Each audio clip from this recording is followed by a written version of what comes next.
तो जिस जगह भाजपा ने छोड़ा था चिराग पासवान को, वहां से चिराग पासवान ही एकमात्र नेता है जो भाजपा के खिलाफ कुछ भी नहीं बोले। वरना भाजपा के खिलाफ अगर चिराग पासवान का मुंह खुलने लगता तो कई बातें खुलकर सामने आती। चिराग आएंगे तो ऐसे ही थोड़ी आ जाएंगे, और चिराग आएंगे तो बार बार हनुमान रहेंगे। हनुमान बने तो उनको मकान से बाहर फेंक दिया गया, हनुमान बने तो पार्टी टूट गई, हनुमान बन गए तो कोई पूछने वाला नहीं था। पिता की मृत्यु के बाद चिराग पासवान का भाजपा ने क्या साथ दिया? अगर चिराग पासवान पोल खोल दे कि कब अमित शाह मुलाकात उनसे करने गए थे, कब अमित शाह के कहने पर वो पीछे हटे, कब उन्होंने किसके कहने पर किसके खिलाफ फील्डिंग लाकर नीतीश को कमजोर किया, तो आपको लगता है कि भाजपा नीतीश का रिश्ता बच जाएगा? तो नीतीश कुमार के लिए भाजपा का दिल धड़कता है तो चिराग पासवान को देखते ही पूरे भाजपा का मुंह मोड़ जाता है कि कुछ मांग मत दें। और चिराग पासवान की पार्टी, अगर चिराग पासवान लीड करते हैं तो सांसदों की संख्या बढ़ती है जी। लेकिन अगर पारस को अगर 1 या 2 दे दिया जाए सांसद का टिकट, पारस क्या कर लेंगे? मानना पड़ेगा, उन्हें मानना पड़ेगा, मतलब वो विरोध नहीं कर पाएंगे जी। और जो काम वो नहीं कर सकते हैं वो काम चिराग पासवान कर सकते हैं।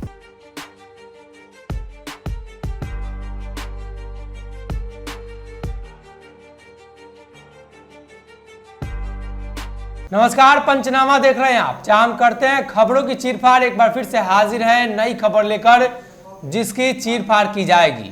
बिहार की सियासत में अगर जदयू के सबसे विरोधी खेमे की बात करें तो चिराग पासवान का विरोध इतना मजबूत था कि नीतीश कुमार को कहीं ना कहीं एनडीए गठबंधन दल में बैकफुट पर लाकर खड़ा कर दिया। 1 नंबर की पार्टी तीसरे नंबर पर चली गई। अब ऐसे में सुलह की कोशिश जारी है। चिराग पासवान एनडीए की बैठक में शामिल होते हैं और कहीं ना कहीं एनडीए के पक्ष में वोटिंग करते हैं। एनडीए गठबंधन दल की बैठक जो दिल्ली में हो रही थी, उसमें चिराग पासवान की मौजूदगी ये बता रही थी कि एनडीए में चिराग की वापसी हो चुकी है। अमूमन राष्ट्रपति चुनाव को लेकर जब चर्चा होती है तो समर्थन अन्य दल भी करते हैं प्रत्याशी के अनुसार, लेकिन एनडीए की बैठक में वो दल शामिल नहीं होते हैं। क्या आपने कभी सुना कि, या इस बार के चुनाव में आपने सुना कि नवीन पटनायक जाकर एनडीए की बैठक में शामिल हो चुके हों, हेमंत सोरेन शामिल हुए हों? कोई खबर नहीं। लेकिन खबर यह थी कि चिराग पासवान शामिल हुए और तस्वीरें भी उन्होंने साझा की। भारतीय जनता पार्टी के नेताओं के साथ बैठकर बातें करना, वीडियो भी वायरल हुआ। तो ये माना जाए कि चिराग पासवान की वापसी हो चुकी है। इस खबर की चीरफाड़ होगी, लेकिन नीतीश कुमार इसमें इन्वॉल्व रहेंगे। डॉक्टर साहब, चर्चा काफी चल रही है कि चिराग पासवान एनडीए में वापस हो चुके हैं। नीतीश का रिएक्शन अभी तो कुछ नहीं मिला। नहीं, सबसे पहली बात जब आप ये कह रहे हैं तो ये भी जान लेना जरूरी है कि चिराग एनडीए से कभी बाहर गए नहीं थे। चिराग एनडीए का हिस्सा बहुत हद तक थे। चिराग को साइड कर दिया गया था थोड़ी देर के लिए। साइड इसलिए किया गया था क्योंकि नीतीश कुमार को खुश रखना था, नीतीश कुमार को कंट्रोल में रखना था, और नीतीश कुमार को वो मौका नहीं देना था जिसकी वजह से वो गठबंधन तोड़ दे। मतलब भाजपा नहीं चाहती थी कि चिराग वाला क्षणिक सुख की वजह से नीतीश बड़ा घाव देके चले जाए। घर वाली बाहर वाली कहानी सुन के किए होंगे आप, फिल्म भी देखे होंगे। दिक्कत ये है कि सब मैनेज करके चलना है, लेकिन लीगली नीतीश कुमार और चिराग पासवान में से भाजपा किसी एक के साथ ही सिंपैथेटिकली सरकार चला सकती है या सिंपैथेटिकली उसके साथ गठबंधन में रह सकती है। क्यों? क्योंकि पर्दे के पीछे बहुत बड़ा खेला हुआ था। कायदे से तो नीतीश कुमार ये भी मानते हैं, नीतीश कुमार के दल, यहाँ तक कि उनके गठबंधन के नीतीश कुमार की पार्टी के जितने लोग हैं, यहाँ तक कि श्याम बहादुर ने तो खुले मंच से कह दिया था कि चिराग पासवान नहीं, भाजपा हमारे साथ खेला की है और भाजपा जिम्मेवार है और भाजपा को हमें छोड़ देना चाहिए, लालू यादव चले जाना चाहिए। लेकिन फिर भी इन चीज़ों को इग्नोर करके नीतीश कुमार फिलहाल लगातार भाजपा के साथ बने हुए हैं। मुद्दे तो कई हैं। अगर नीतीश को बहाना चाहिए भाजपा को छोड़ने का तो नीतीश के पास आज के आज बहाना मिल जाएगा। 1 घंटे में वो 20 अलग अलग बहाना लिस्ट बनाकर सबमिट करके राज्यपाल को कह सकते हैं कि हम गठबंधन तोड़ रहे हैं, हम छोड़ रहे हैं सरकार। लेकिन शायद नीतीश कुमार को इस वक्त ना चुनाव कराने का मन है और ना ही किसी और गठबंधन में जाने का। किसी और गठबंधन से मेरा मतलब सीधे तौर पर राजद तेजस्वी यादव के साथ नीतीश कुमार जाने का मतलब है कि इस बार उनको वापस आने की का जो एक है ना क्रेडिबिलिटी, वो नहीं रह जाएगी। नीतीश जाएंगे तो साथ साथ उनका वोटर भी जाएगा और फिर ओबीसी पूरा समाज जो है वो एक मुश्त वोट करने लगेगा तेजस्वी को, और तेजस्वी को मुख्यमंत्री बनने से फिर वो रोक नहीं पाएंगे। नीतीश बार बार जो बात कहते हैं कि बिहार को बचाने के लिए मैं मुख्यमंत्री बना हुआ हूँ लगातार, वो डराते हैं कि तेजस्वी के हाथ में बिहार चला जाएगा तो बिहार की स्थिति खराब कर देंगे, पुराना जंगल राज वापस आ जाएगा, भ्रष्टाचार होने लगेगा। ये सारी बातों से वो बचाने के लिए बिहार को अपने मन में वो गठबंधन नहीं तोड़ रहे हैं भाजपा के साथ। लेकिन भाजपा भी कम नहीं है, भाजपा भी लगातार उनको पिन कर रही है, और भाजपा जब पिन करती है तब तक नीतीश कुमार को रिएक्ट करना पड़ता है। या नीतीश कुमार ही कोई अगर ऐसा प्रस्ताव लेकर आते हैं जिसकी वजह से भाजपा को पसंद नहीं आता है वो प्रस्ताव, तो उसकी बाद भी लड़ाई शुरू रहती है। अब देखिए जातीय जनगणना हो, बिहार को विशेष राज्य का दर्जा, देखिए एक तरफ जहाँ प्रधानमंत्री को स्वागत करने में नीतीश कुमार लगे हुए हैं, वहीं जदयू और राजद के लोग स्पेशल स्टेटस को लेकर पूरा अड़े हुए थे। पर्दे के पीछे ये भी खेला चल रहा था कि नरेंद्र मोदी के कोई कान में ये बात चली जाए कि हम आपका विरोध कर रहे हैं इस मुद्दे पर, हमें बिहार को विशेष राज्य का दर्जा दिलाना है और इसमें हमारे साथ राजद कड़ी है। यानी आज भी आपने देखा बचौल के बयान में क्या लगा आपको कि राजद और जदयू कहीं ना कहीं एक साथ मिलकर बार बार भाजपा को विरोध करना शुरू कर देती है। कोई अग्निवीर आएगा, अग्निवीर वाले मामले पे सबसे पहले शुरू कर देंगे उपेंद्र कुशवाहा, फिर राजद पीछे पीछे आ जाएगी। यानी विपक्ष का जो काम है केंद्र सरकार के विपक्ष का, वो जदयू कर रही है। और बिहार में नीतीश कुमार का खिलाफत कौन करता होता बच्चे जानते हैं, संजय जायसवाल हो या इनके पार्टी के और नेता हो, वो सब विरोध करते रहते हैं नीतीश कुमार की किसी भी स्कीम में। शराबबंदी हो, चाहे कानून व्यवस्था हो, या किसी का पद नीतीश कुमार दे दें, या कोई ब्यूरोक्रेट को नीतीश कुमार ऐसे उधर कर दें। ट्रांसफर पोस्टिंग को लेकर देखिए विवाद, कैसे रामसूरत राय को लेकर बवाल हुआ है, रामसूरत राय पे आरोप लगा था, देख रहे हैं आप, उधर श्रवण कुमार पर आरोप लग जाता है। ये सारी बातें बिहार में क्यों होती है? क्योंकि नीतीश कुमार और भाजपा के बीच सामंजस्य नहीं है, और उस सामंजस्य को बिगड़ने का सबसे बड़ा कारण क्या था? चिराग पासवान। शुरुआत तो वहीं से हुई, सब कुछ ठीक चल रहा था, सीटों को बंटवारे को लेकर थोड़ा मनमुटाव हुआ, चिराग पासवान बाहर हो गए और चिराग पासवान ने नीतीश कुमार के खिलाफ फील्डिंग टाइट कर दी। 140 सीटों पर उन्होंने नीतीश कुमार के खिलाफ प्रत्याशी उतार दिए। अब उतारने के बाद क्या गेम हुआ? नीतीश कुमार को एकदम सिलसिलेवार तरीके से, क्रोनोलॉजिकली, एकदम सर्जिकली कमजोर किया गया। और कमजोर करने के बाद क्या हुआ? किसको फायदा हुआ? भाजपा को। भाजपा चाहती तो अपना मुख्यमंत्री भी दे सकती थी, लेकिन भाजपा के पास हिम्मत नहीं था। इस वक्त की तकाजा को, जो नजाकत है, उसको समझते हुए भाजपा ने अपना मुख्यमंत्री नहीं दिया। लेकिन क्या भाजपा ने चर्चा नहीं की? क्या चर्चा अभी भी लगातार हो रही है, और उस दिन से आज तक होती आ रही है कि भाजपा अपना मुख्यमंत्री दे सकती है, भाजपा अपना मुख्यमंत्री देना चाहती है, लेकिन नीतीश कुमार को लेकर भाजपा आशान्वित है, इसलिए नहीं ऐसा कर रहे हैं। और इसी की चर्चा जब नित्यानंद राय आ जाए, शहनवाज हुसैन आ जाए, इस मिक्सचर में खबरें चलने लगे, तो नीतीश कुमार नाराज रहते हैं। और नीतीश नाराज होते तो क्या होता है? कभी धर्मेंद्र प्रधान को आना पड़ता है, कभी किसी और नेता को आना पड़ता है, कभी अरुण जेटली एक जमाने में आया करते थे। ये जो नाराजगी है नीतीश कुमार की, इसको साधने में भाजपा जब तक सक्षम हो जा रही है तब तक सरकार चल रही है। जिस दिन नीतीश कुमार को समझाना मुश्किल हो जाएगा, आपको बेच जानते हैं क्या होगा, बिहार में सरकार पलट जाएगी। और वैसे भी 23-24 तक के समीकरण में बहुत कुछ बदलने वाला है। 24 के चुनाव के बाद 25 का चुनाव होगा, लेकिन 24 में मोदी जी का चुनाव है, और मोदी अपने चुनाव में नीतीश कुमार पर दाव लगाना नहीं चाहते हैं। वो चाहते हैं कि भाजपा से ज़्यादा प्रत्याशी चुनाव लड़े। इस बार सीटों का समीकरण भी अटका हुआ है, तो इसकी वजह से गड़बड़ा सकता है मामला। लेकिन चिराग पासवान को लेकर जो जदयू ये स्पष्ट कर चुकी थी कि चिराग अगर मंत्री बनेंगे तो गठबंधन टूट जाएगा। तो मंत्रिमंडल के विस्तार में भाजपा ने क्या खेल किया? चिराग और उनके चचा को अलग कर दिया। चचा की पार्टी की तरफ से चचा मंत्री बन गए।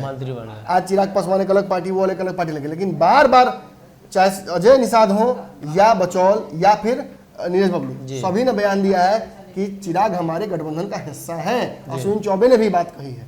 अब जब ये बात भाजपा के नेता कहते हैं कि वो गठबंधन का हिस्सा है, तो बार बार रिएक्शन आता है जदयू की तरफ से।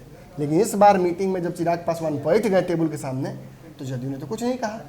जदयू इनफैक्ट हर बार अगेंस्ट में वोट करती आई है। उस मीटिंग में लालन सिंह भी बैठे होते।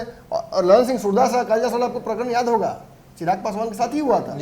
और इतना कुछ होने के बाद अगर चिराग पासवान और नीतीश कुमार एक साथ बैठ जाते हैं, मतलब कहीं ना कहीं, और मुलाकातें भी हुई हैं। आपको याद होगा जिस जगह बैठे थे तेजस्वी यादव के इफ्तार में, तो दोनों चचा भतीजा मिले थे, सहजता से मिले थे, प्रणाम किया था, फिर आशीर्वाद लिया था। और उसमें भी लगा था माहौल कि अब कहीं ना कहीं जो जदयू के खटास थी वो कम हो गई। कहीं ना कहीं जदयू को भी इस बात का एहसास हुआ कि चिराग तो मोहरा है। चिराग आज जिस जगह पे है, क्या है उनके पास? कुछ नहीं। जदयू भी बात समझ रही है कि सजा भी उन्हें मिल चुकी है, और वो तो हथियार है। भाजपा के दूसरे एक बात समझिए, हथियार को नहीं मारा जाता है, हथियार को सजा नहीं मिलती है, हथियार को छीना जाता है। सजा हथियारे को मिलती है। हथियार तो आपके पास है तो आप हमको मार दीजिएगा, हमारा पास रहेगा तो आप गए। और यही मैं आज साबित करने वाला हूँ। चिराग पासवान और नीतीश के नजदीकियों से भाजपा को बहुत डर रहना है। जी भाजपा को डरना चाहिए। डरना इसलिए चाहिए कि जो नीतीश कुमार 12-13% वोट बैंक अपना इकट्ठा करके बनाते हैं, लॉकुश जोड़कर, जो जाति जनगणना को आगे करके अपने वोट बैंक में इजाफा करेंगे, जी उस नीतीश कुमार को एक मुश्त अगर चिराग पासवान का साथ मिल जाता है तो 8% के आसपास का वोट बैंक हो जाता है। जी इस वोट बैंक पर सब कुछ डिपेंड करता है। नीतीश कुमार को जो चीज़ें कमज़ोर कर सकती हैं, जो पत्थर शीशा मकान का तोड़ने में काम आता है, उसी पत्थर को एक और लगा देने पे एक मंजिला और बढ़ सकता है, आगे काम बढ़ सकता है। और कहीं ना कहीं चिराग पासवान ने नीतीश कुमार के कई मुद्दों का समर्थन भी किया है। स्पेशल स्टेटस पर बिल्कुल समर्थन करते आए हैं, अग्निवीर मामले पर। उसके पहले अगर देखें तो जातीय जनगणना को लेकर चिराग ने समर्थन किया था। भाजपा के विरोध में चिराग हैं, नीतीश कुमार को ये चीजें पसंद आ रही है। चिराग को एक बात का एहसास हो चुका है, भाजपा उनके लिए बहुत कुछ करने वाली नहीं है। जब तक वो नीतीश कुमार के साथ रहेगी तब तक वो नीतीश को खुश करने के लिए चिराग को हमेशा बलि का बकरा बना। चिराग यही सोचकर नीतीश के साथ आ रहे हैं कि अब नीतीश की तरफ से दबाव बनाएंगे तब भाजपा कुछ देगी, तो नीतीश तो देवे करेंगे। देखिए, चिराग के नजदीक आने का नीतीश के एक और बड़ा कारण भी है, समझिएगा। समझिएगा जैसे इस गेम को आप भी समझिएगा, दर्शकों बहुत ध्यान समझिएगा, यही महत्वपूर्ण एंगल है। आपको हमने पंचनामा में बताया था कि वोटों के आधार पर जितने विधायक जीत कर आए हैं जी, उसी को पैमाना बनाकर लोकसभा चुनाव में टिकट डिस्ट्रीब्यूट करने की बात चल रही है। माने 50-50 नहीं, अगर ज्यादा विधायक जीत के आए हैं भाजपा के तो भाजपा ज्यादा सांसदों को चुनाव लड़ाएगी जी। लेकिन आप अच्छे से जानते हैं कि चिराग पासवान की पार्टी के भी सांसद थे ना जी, और चिराग पासवान की पार्टी, अगर चिराग पासवान लीड करते हैं तो सांसदों की संख्या बढ़ती है जी। लेकिन अगर पारस को अगर 1 या 2 दे दिया जाए सांसद का टिकट तो पारस क्या कर लेंगे, हार जाएंगे। मानना पड़ेगा, उन्हें मानना पड़ेगा, मतलब वो विरोध नहीं कर पाएंगे जी। और जो काम वो नहीं कर सकते हैं वो काम चिराग पासवान कर सकते हैं। यानी जो काम 2020 में नरेंद्र मोदी ने चिराग पासवान से करा लिया नीतीश के खिलाफ, वो काम चिराग पासवान से नीतीश कुमार करा सकते हैं भाजपा के खिलाफ जी। केवल नीतीश से ही नहीं, अब जरा आगे बढ़िए, तेजस्वी से भी करा सकते हैं, मुकेश सहनी से भी करा सकते हैं, मांझी से भी करा सकते हैं, बहुत सारे उनके पास अभी मोहरे हैं। पप्पू यादव कितना सॉफ्ट हो गए जी नीतीश कुमार को लेकर। यानी नीतीश कुमार कोई ऐसी रणनीति बना रहे हैं जिससे बिहार में जो प्रचंडता के साथ नरेंद्र मोदी आते हैं लोकसभा में ना, यही घमंड रहता है उनको, और इस घमंड से दबना पड़ता है नीतीश कुमार को, दबना पड़ता है राज्य के मुख्यमंत्रियों को, और उसी दबाव में डालना चाहते हैं उल्टा नीतीश कुमार एक बार फिर भाजपा को। और कहीं ना कहीं इसी के रणनीति का हिस्सा है कि चिराग पासवान को एक छोटा कॉर्नर दिया जाए, आने का मौका दिया जाए। चिराग आएंगे तो ऐसे ही थोड़ी आ जाएंगे, और चिराग आएंगे तो बार बार हनुमान रहेंगे। हनुमान बने तो उनको मकान से बाहर फेंक दिया गया, हनुमान बने तो पार्टी टूट गई, हनुमान बन गए तो कोई पूछने वाला नहीं था। पिता की मृत्यु के बाद चिराग पासवान का भाजपा ने क्या साथ दिया है, क्या साथ दिया? कोई साथ नहीं दिया है। अगर गठबंधन का तकाजा भी माने तो नीतीश कुमार के लिए भाजपा का दिल धड़कता है तो चिराग पासवान को देखते ही पूरे भाजपा का मुंह मोड़ जाता है कि कुछ मांग मत दें। तो चिराग पासवान ने कोई मांग नहीं रखी है। ईमानदारी से कहूं तो जिस जगह भाजपा ने छोड़ा था चिराग पासवान को, वहां से चिराग पासवान ही एकमात्र नेता है जो भाजपा के खिलाफ कुछ भी नहीं बोले। वरना भाजपा के खिलाफ अगर चिराग पासवान का मुंह खुलने लगता तो कई बातें खुलकर सामने आती। आज तेजस्वी यादव ने हल्का बयान दे दिया कि नित्यानंद हमसे मिलने आए थे, पार्टी ज्वाइन करने आए थे, तो उधर से भी बयानबाजी होने लगी जी। लेकिन फूतू तो दोनों तरफ हो रही है।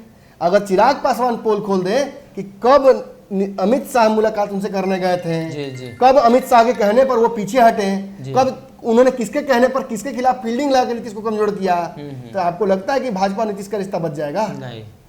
इसीलिए ये जो हथियार है चिराग पासवान, इसको नीतीश भी चाहेंगे कि मेरे पाले में रहे जी। ये तो तय है जी। तो कहीं ना कहीं चिराग पासवान को लेकर बिहार के मुख्यमंत्री नीतीश कुमार अब नई योजना बना रहे हैं। इसी नई योजना के तहत हो सकता है नीतीश कुमार की तरफ से चिराग आपको दिखाई दे, और कई मसलों पर उन्होंने समर्थन भी किया है। चिराग पासवान बिहार की तरक्की को लेकर, बिहार को लेकर किसी भी दल के साथ जाने को लेकर तैयार है। ऐसे में नीतीश कुमार के साथ भले ही दुश्मनी हो चुनाव में, लेकिन साथ आने में कोई गुरेज नहीं करें। देखना ही होगा कि भारतीय जनता पार्टी के नई रणनीति के खिलाफ नीतीश कुमार क्या चिराग पासवान का उपयोग करते हैं, या एक बार फिर से भाजपा चिराग पासवान का उपयोग करके बिहार में नीतीश कुमार को साधने की कोशिश करती है। फिलहाल के लिए इस पंचनामा में